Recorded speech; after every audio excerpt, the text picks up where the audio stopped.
Good morning class. आज हम unit 9 शुरू करने जा रहे हैं, behaviour of perfect gas and kinetic theory. तो इस यूनिट में जो है वो हम क्या पढ़ने जा रहे हैं कि हमारे पास जैसे सॉलिड है, लिक्विड है, ये किस तरीके से क्या किए गए थे, मॉलिक्यूलर थ्योरी कैसे आई थी मैटर्स की, कि इसमें क्या कहा गया कि अगर अपने पास जो एटम का साइज जो इन्होंने दिया था वो 1 एंगस्ट्रॉन का दिया था, दैट मीन्स 10⁻⁻10 मीटर का दिया था। और क्या कहा गया था कि एटम जो है वो स्मॉलेस्ट पार्टिकल होता है, और बहुत सारे एटम जब मिल जाते हैं तो कोई चीज़ क्या होती है, विजुअलाइजेशन में आती है। तो सबसे पहली जो थ्योरी दी थी वो डाल्टन ने दी थी, और उसके बाद आगे आगे बहुत सारी थ्योरीज हमारे पास आई थी। तो सॉलिड में क्या कहा गया कि जो एटम और मॉलिक्यूल्स हैं वो टाइटली पैक्ड होते हैं, और इनकी इंटर एटॉमिक स्पेसिंग जो है वो अबाउट 2 एंगस्ट्रॉन की होती है। और जो हमारे पास inter atomic forces of attraction है वो भी सॉलिड में बहुत ज़्यादा स्ट्रॉन्ग होती हैं। सिमिलरली लिक्विड में हमारे पास क्या होती है, इंटर एटॉमिक स्पेसिंग जो है वो सेम ही रहती है, ऑलमोस्ट 2 एंगस्ट्रॉन की होती है। लेकिन जो एटम है लिक्विड के, वो रिजिड नहीं होते, वो फिक्स नहीं होते जैसे सॉलिड में होते हैं। और इंटर एटॉमिक फोर्सेस जो है attraction are relatively weaker than the solids. और गैसेस में अपने पास क्या होता है, जो डिस्टेंस है, इंटर एटॉमिक डिस्टेंस जो है वो 10 एंगस्ट्रॉन के बराबर होता है। और हमारे पास जो इंटरमॉलिक्यूलर फोर्स है वो ना के बराबर होती है। जो इंटर एटॉमिक फोर्सेस होती हैं वो अट्रैक्शन बहुत बहुत बहुत वीकर होती हैं, तो इसीलिए फ्री होते हैं और फ्रीली क्या करते रहते हैं, मूव करते रहते हैं। तो जिस रास्ते पर बिफोर कोलाइडिंग ये जितना रास्ता तय करते हैं, that is called free mean path. ठीक है, या मीन फ्री पाथ भी कहते हैं। अब इसमें अपने पास सबसे पहले जो है वो है आइडियल गैस। तो आइडियल गैस या परफेक्ट गैस किसको कहते हैं, कि हमारे पास जो स्ट्रिक्टली ओबे करे किसको, गैस लॉज को, जैसे बॉयल्स लॉ है, चार्ल्स लॉ है, गे-लुसियस लॉ है, इन लॉज को जो फॉलो करते हैं दैट इज कॉल्ड आइडियल और परफेक्ट गैस। ठीक है, तो जो बिहेवियर है अपने पास वो किस तरीके से लिया गया था, PV is equal to NRT। ठीक है, यहाँ पर इन्होंने के से भी डिनोट किया हुआ है इसको, आपके फिजिक्स की बुक में इसको के से डिनोट किया गया है। के जो है हमारे पास that is called the gas constant, चाहे आप इसको आर से डिनोट कर दीजिए। तो आर जो होता है हमारे पास वो किसके बराबर होता है, एन नंबर कितने हैं इनटू के बी, और के बी जो है that is called Boltzmann's constant. तो P V is equal to n k B, n capital, ये 1 मोल ऑफ गैस अगर हम ले रहे हैं तो ये एन की वैल्यू, स्मॉल एन की वैल्यू 1 हो गई, ये एन नंबर हो गए कितने एटम है इनटू टी। तो P V divided by n T equals to k B, ये बोल्टमैन्स कांस्टेंट की क्या होती है अपने पास, वैल्यू होती है। तो फॉर 2 गैसेज अगर लिखना हो तो P one V one equals to n one T one equals to P two V two divided by n one T one. फिर आए थे आपके पास एवोगैड्रो। एवोगैड्रो ने क्या दिया था, एवोगैड्रो नंबर दिया था, और एवोगैड्रो नंबर जो है हमारे पास उसकी वैल्यू निकाली थी, एन ए जो होता है that is equals to 6.02 into 10⁻23। तो ये एवोगैड्रो नंबर था। एवोगैड्रो ने बहुत सारे नंबर हेल्प करता है बहुत सारी चीज़ें कैलकुलेट करने में। जैसे आप केमिस्ट्री में जो पढ़ते हो, एक्चुअल वेट जो है आपके पास वो किसके बराबर होता है, atomic weight in gram divided by Avogadro number. Actual wait अगर हम कैलकुलेट करते हैं 1 मोल ऑफ सब्सटेंस का तो क्या होता है, molecular weight divided by Avogadro number. और अगर हम एम ग्राम के लिए तो लें तो एम से इसको क्या कर देंगे, Avogadro number divided by atomic weight into M हो जाएगा अगर नंबर कैलकुलेट करने हो तो। ठीक है, तो number of molecule in gram of substance अगर हमने लेने हो तो Avogadro number divided by molecular weight into M. इसी तरीके से अपने पास ये वैल्यूज आती हैं। तो यहाँ पर अपने पास जो इक्वेशन आई that is equals to perfect gas के लिए P V is equal to mu R T. यहाँ इन्होंने फिजिक्स में म्यू से दिखा रखा है, केमिस्ट्री में आप एन से भी इसको डिनोट करते हैं, तो एन से भी इसको डिनोट कर सकते हैं, और आप चाहें तो इसको म्यू से भी डिनोट कर सकते हैं, ये आपकी मर्जी है। तो यहाँ से गैस कांस्टेंट जो है इसकी न्यूमेरिक वैल्यू निकाली गई। तो आर की वैल्यू अगर हमारे पास 1 मोल है तो आर की वैल्यू क्या हो जाएगी, पी वी बाय टी। तो अपने पास एट एन टी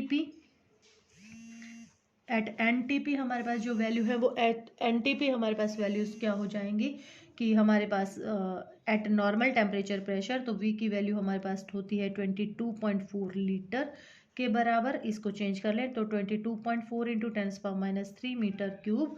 और हमारे पास प्रेशर जो है, प्रेशर हमारे pass on the mercury column, तो ये अपने पास हो गया एच रो जी के बराबर, P is equal to h rho g होता है। तो हमारे पास एच, ये मीटर में चेंज कर लिया हमने, यहाँ पे डेंसिटी जो है वो होती है 13×10⁻3 और जी की वैल्यू कितनी होती है 9.8। ठीक है, और प्रेशर जो ये प्रेशर आ गया, और टेम्परेचर जो है हमारे पास वो होता है 273.15। तो ये वैल्यूज़ होती हैं हमारे पास। इन सब को जब हम कैलकुलेट करते हैं then R is come out to be 1.98। Calorie में बदल दिया है मैंने इसको, मोल पर केल्विन। अगर इसको जूल में हम लिखना चाहें तो it comes out to be 8.32 joule per mole पर केल्विन। तो ये वैल्यूज आ जाती है हमारे पास किसकी, आर की। ठीक है, तो इसी तरीके से हम नंबर ऑफ मोल्स निकाल सकते हैं। नंबर ऑफ मोल्स जो होंगे अपने पास, म्यू इज इक्वल टू किसके बराबर होगा, m/m0 के बराबर होगा। m हमारे पास क्या है, जो मास है किसी भी गैस का, कंटेन कर रहे हैं कोई n नंबर ऑफ मॉलिक्यूल्स, और m0 मास है हमारे पास किसी गैस का, मॉलिक्यूलर मास है ये हमारे पास। तो r की वैल्यू है ही आपके पास, वो r की वैल्यू पुट करके और आप यहाँ से क्या निकाल सकते हैं, वैल्यूज निकाल सकते हैं।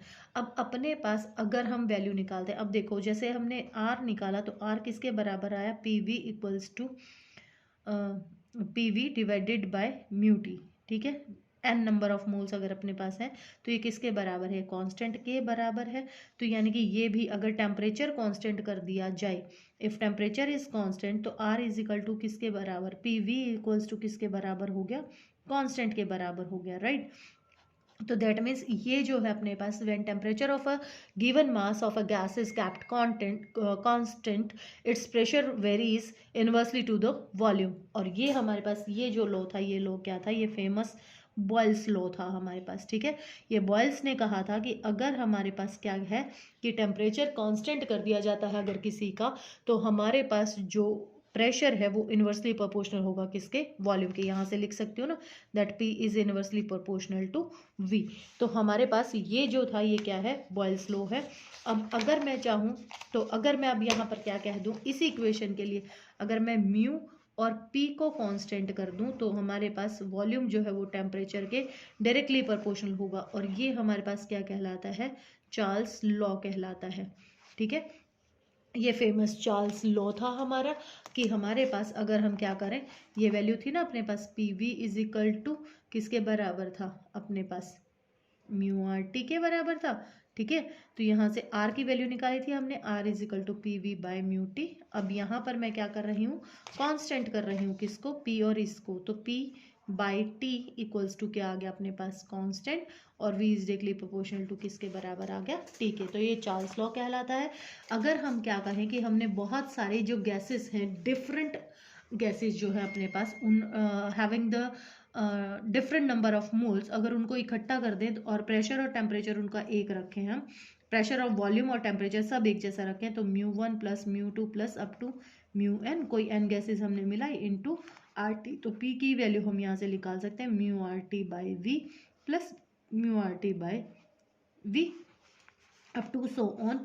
तो P इज इक्वल टू ये क्या बन गया अपने पास, P1, ये क्या बन गया, P2। तो यानी कि टोटल जो प्रेशर है वो इंडिविजुअल के सारों के सम के बराबर होगा। That is called partial pressure law. ठीक है, तो इसको हमने क्या, ये जो लॉ होता है अपने पास, it is called Dalton's law of partial pressure. ठीक है, तो ये हमारे पास होता है। तो इस कॉन्टेस्ट में ही हम आगे पढ़ेंगे कि हमारे पास हम काइनेटिक थ्योरी से पढ़ेंगे अब इसको, कि हमारे पास किस तरीके से ये गैसेस चलती हैं और हम किस तरीके से इनको लेते हैं। तो इसमें ये थ्योरी पढ़ने के लिए सबसे पहले हम कुछ अजम्पशंस लेते हैं इसमें। तो वो अजम्पशंस क्या क्या है, कि हमारे पास जो गैस है वो बहुत लार्ज नंबर ऑफ एटम और मॉलिक्यूल उसमें है। तो हमारे पास जो परफेक्ट हम ये मान करके चलते हैं कि जो हमारे पास एवोगैड्रो नंबर के बराबर होंगे और वो परफेक्टली स्फीयर होंगे of a given gas of identical in all respect but in different gases they are different. मतलब गैसेस का जो साइज वगैरह होगा और उनका, अगर एक ही गैस ले रहे हैं हम तो आइडेंटिकल होगा। सेकेंड अपने पास इसमें जो एजम्पशन हम लेते हैं वो हम लेते हैं कि रैंडम मोशन ये लोग कर रहे हैं जो पार्टिकल्स हैं अपने पास। थर्ड अजम्पशन हम लेते हैं कि जो साइज है मॉलिक्यूल का वो बहुत स्मॉल है as compare to the distance they are travelled. और फोर्थ अजम्पशन हम लेते हैं कि उनके बीच में किसी भी तरीके का कोई फोर्स ऑफ अट्रैक्शन और रिपल्शन नहीं है, मतलब they are free to move, their energy जो उनका कोलिजन हो रहा है, their energy is totally converted into the kinetic energy. और कोलिजन जो है मॉलिक्यूल का themselves on the wall of the vessel are perfectly elastic, यानी कि वो अपना सारा का सारा मोमेंटम और काइनेटिक एनर्जी उसको दे देते हैं। तो ये दोनों ही थ्रू आउट द मोशन क्या रहेंगे, कंजर्व रहेंगे। There is no concentration of molecule, हम ये नहीं मानेंगे कि सारे के सारे गैस मॉलिक्यूल जो है वो एक ही तरफ जाकर इकट्ठे हो जाएंगे। ना हम ये मानेंगे कि जो मॉलिक्यूल्स है वो अपने पास क्या कर रहे हैं, स्ट्रेट लाइन में चल रहे हैं between the two successive collisions के बीच में। मानेंगे कि स्ट्रेट लाइन में चल रहा है, मीन फ्री पाथ लेंगे जिसको, ठीक है। तो और कोलिजन जो है वो ऑलमोस्ट इंस्टेंटेनियस होगा, ऐसे आराम आराम से नहीं होगा। तो सबसे पहले हम एक्सप्रेशन निकालने जा रहे हैं, प्रेशर का एक्सप्रेशन निकालने जा रहे हैं। तो expression for pressure due to an ideal gas, एक आइडियल गैस के लिए हम निकाल रहे हैं। तो हमने मान लिया कि हमारे पास ये मैंने 3D कंटेनर लिया है यहाँ पर, तो इसके लिए मैं लूँगी। तो इसको इस तरीके से बना लेते हैं कि ये मैं पहले ये बना लूँ, फिर एक्सिस बना लेंगे।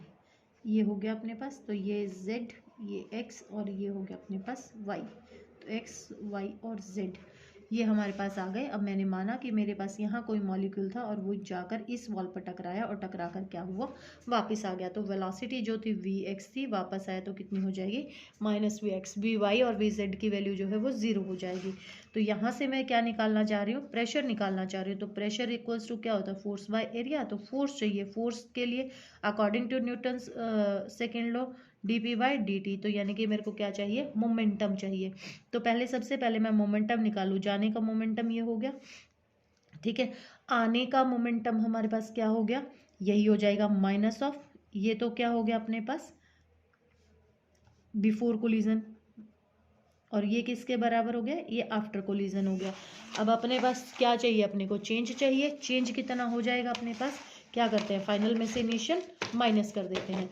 तो अपने पास क्या हो गया, चेंज इन मोमेंटम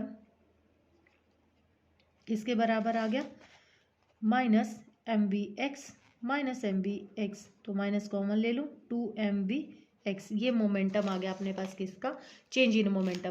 तो अपने पास हम क्या करेंगे, इसको चेंज इन मोमेंटम को हम पॉजिटिव एस्पेक्ट में लेकर के चलेंगे, क्योंकि माइनस सिर्फ और सिर्फ शो कर रहा है किसको, उसके टकराने को। अब यहाँ पर मैं मानूँ कि हमारे पास किस वॉल्यूम तक वो क्या कर रहा है, टकरा रहा है। जो सारे के सारे वॉल्यूम हम ले लें कि ए Vx पर गए और किस टाइम के लिए टकराए, डेल्टा टी के लिए टकराए। तो ये हमारे पास क्या हो गया, all molecule lying in the volume that can hit the wall. अब अपने पास ये तो हुई एक की बात। अब कितने नंबर ऑफ मॉलिक्यूल्स हैं, n नंबर ऑफ मॉलिक्यूल्स हैं। अब लेकिन सारे के सारे क्या इधर ही थोड़ा टकराएंगे, ऊपर भी जाएंगे नीचे भी जाएंगे। तो इसके लिए ऑन एन एवरेज मैंने मान लिया कि मैंने इसको क्या कर दिया, हाफ कर दिया। तो मैंने ये क्या माना है, इफेक्टिव नंबर ऑफ मॉलिक्यूल्स हैं ये अपने पास, जो कि क्या कर रहे हैं, कोलाइड विद द वॉल। तो ये वॉल के साथ क्या कर रहे हैं, कोलाइड कर रहे हैं, और ये मैंने इफेक्टिव मॉलिक्यूल्स मान लिए हैं, ठीक है। अब ये अपने पास एक का मोमेंटम क्या था, ये था, नंबर क्या है ये। तो टोटल चेंज कितना आ गया अपने पास, टोटल चेंज इन मोमेंटम हमारे पास बराबर आ गया किसके, मल्टीप्लाई कर दूं, half a v x into delta t into n into 2mvx। तो ये वैल्यू आ गई अपने पास किसकी, मोमेंटम की। यहाँ से अपने पास क्या हो जाएगा, इसको मल्टीप्लाई करेंगे तो आपके पास वैल्यू आ गई क्या, यहाँ से 2 से 2 कैंसिल हो जाएगा, क्या बच गया आपके पास, mNAVx² delta T divided by delta T, ठीक है। समझ में आया, ये क्या निकाल रहे हैं हम, फोर्स निकाल रहे हैं। तो delta T rate of change of momentum, मैंने dt से इसको डिवाइड कर दिया, तो dt से dt कैंसिल हो गया। तो फोर्स जो आई अपने पास, फोर्स किसके बराबर आ गई, mNAVx² के बराबर आ गई, ठीक है। अब अपने पास हमें क्या निकालना था, प्रेशर। तो प्रेशर इक्वल्स टू क्या होगा, फोर्स बाय एरिया। तो फोर्स की वैल्यू पुट कीजिए, V x square divided by A से ए कैंसिल हो गया, तो प्रेशर हमारे पास क्या आ गया, m n v x square, ये प्रेशर आ गया। अब लेकिन ये मैंने बात की सिर्फ और सिर्फ कहाँ पर, अलोंग द एक्स एक्सिस। तो अभी हमने कहा था कि सिर्फ एक ही साइड मॉलिक्यूल्स नहीं चल सकते हैं, सब जगह चलेंगे। तो इसको मैं क्या ले लूँ, एवरेज ले लूँ कि अपने पास ये एक तरफ था, तो यहाँ पर क्या कहूँ, v x square v y square, जितने भी मॉलिक्यूल है, मतलब मैंने ये माना कि ये सारे के सारे सेम वेलोसिटी से क्या कर रहे हैं, प्रेफर कर रहे हैं चलना। तो इसको, इस पूरे को मैं इसका क्या निकाल लूँ, अगर मैं इसका एवरेज निकालूँ तो अपने पास वैल्यू क्या आ जाएगी, 1/3 v x square plus v y square plus v z square, average ले ली है मैंने। और इसको कंप्लीट को मैंने नाम दे दिया क्या, सी। तो ये क्या हो गया मेरे पास, सी स्क्वायर। ये वैल्यू मैं कहाँ पुट कर सकती हूँ, यहाँ पुट कर सकती हूँ। तो टोटल के लिए क्या वैल्यू आ गई अपने पास, एम एन सी स्क्वायर, और क्या आ गया 1/3। तो ये प्रेशर आ जाएगा अपने पास, ठीक है। तो अब अपने पास यहाँ पर क्या निकाल सकते हो, टोटल मॉलिक्यूल निकाल सकते हो पर यूनिट मास। तो यानी कि m/v अगर मैं वैल्यू कहूँ, ये टोटल मास हो गया अपने पास। पर यूनिट वॉल्यूम अगर कहें हम, तो क्या हो गया, p = 1/3 m/v² लिख सकती हूँ। और ये क्या बन गया, मास बाय वॉल्यूम हमें क्या देता है, डेंसिटी। तो हमारे पास वैल्यू क्या आ गई, 1/3 ρc²। तो ये वैल्यू आ गई हमारे पास किसकी, प्रेशर की, ठीक है। अब हम यहाँ पर क्या करेंगे, इस प्रेशर और काइनेटिक एनर्जी के बीच में क्या निकालेंगे, रिलेशन निकालेंगे। तो रिलेशन निकाल रहे हैं अब हम यहाँ पर किसका, relation between pressure and kinetic energy of the gas. तो क्या हो गया, P = 1/3 ρc², ये प्रेशर की वैल्यू हो गई। अब एनर्जी अपने पास क्या होती है, हाफ, यहाँ पर यूनिट वॉल्यूम ही बात कर रहे हैं, तो ρc², ठीक है। अब इन दोनों को मैं डिवाइड कर दूं, तो P/E = 1/3 ρc² divided by 1/2 ρc²। ये कैंसिल हो जाएगा, 2 पर चला जाएगा अपने पास, तो क्या हो जाएगा 2/3 ऑफ E। तो ये रिलेशन आ गया किसका, प्रेशर ऑफ काइनेटिक एनर्जी का, ठीक है। अब और क्या निकालेंगे, एवरेज काइनेटिक एनर्जी निकालूं अगर मैं पर मॉलिक्यूल अगर निकालें, तो फिर से वही क्या निकाल रहे हैं यहाँ पर, kinetic energy average kinetic energy पर मॉलिक्यूल निकालेंगे। तो P = ये सब कुछ केमिस्ट्री में भी आया होगा आपके, ρc² = इसको फिर से क्या लिख सकते हो, m/v²। पर मॉलिक्यूल निकाल रहे हो तो यहाँ पर मेरे को स्मॉल m बनाना है, ठीक है। अब काइनेटिक एनर्जी अपने को पता है हाफ। अब यहाँ पर इस v को इधर ले जाऊँ, 1/3 mc² = किसके बराबर हो गया, pv के बराबर हो गया।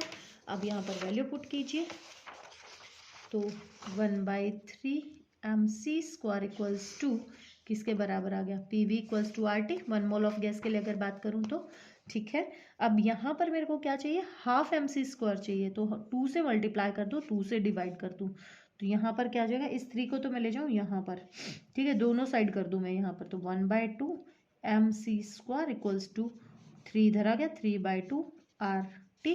इसको फिर से क्या बना दूँ, स्मॉल उसमें बनाऊँ, तो अपने पास एक ये number of molecules Avogadro number के बराबर, c² = 3/2 RT, ठीक है। तो ये वैल्यू आ जाएगी अपने पास किसकी, पर मॉलिक्यूल्स की, ठीक है। तो ये वैल्यू आ जाएगी अपने पास किसकी, काइनेटिक एनर्जी की है पर मॉलिक्यूल ऑफ द गैस के लिए।